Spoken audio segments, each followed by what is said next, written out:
It seems to me that one of the challenges that we're certainly interested in addressing is this notion of releasing the talent that somehow gets lost and hidden sometimes in our roles into a conversation about how we could be different. Because after all, generally speaking, if we're attracted to a place of work, if we're lucky, we've gone there because we want to be there. There's something about the organization that we value.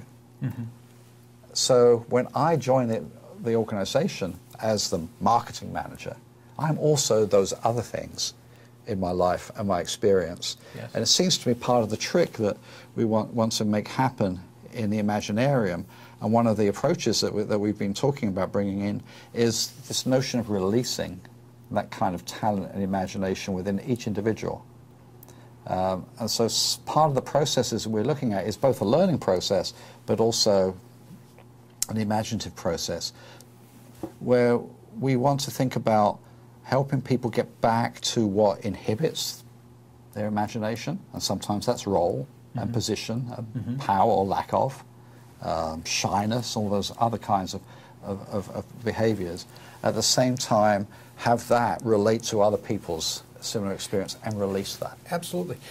It's another way to think about this is I used to suggest to people that when if you worked at an institution where you have a badge, right, that activates a door that lets you in, is that when you swipe that badge or put it up against the badge reader and the door opens, that when you walk through, all right, you take on the persona, all right, of the person that organization says you are, right, and that the rest of me, all right, got kind of put in a cupboard for the day, right? It's kind of checked over here, family, friends, all the other things that Imaginarium and many of the things that both of us have done, right, but now combined in Imaginarium, is about allowing people to bring their full humanity into a room.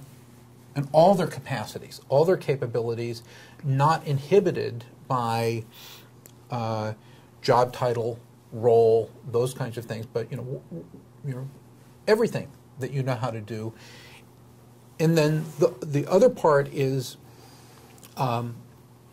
taking out or challenging unjustified assumptions that have kind of, as an accretion, have kind of grown over either the processes or the mission or the intention of the organization, that you can slowly take those out, right?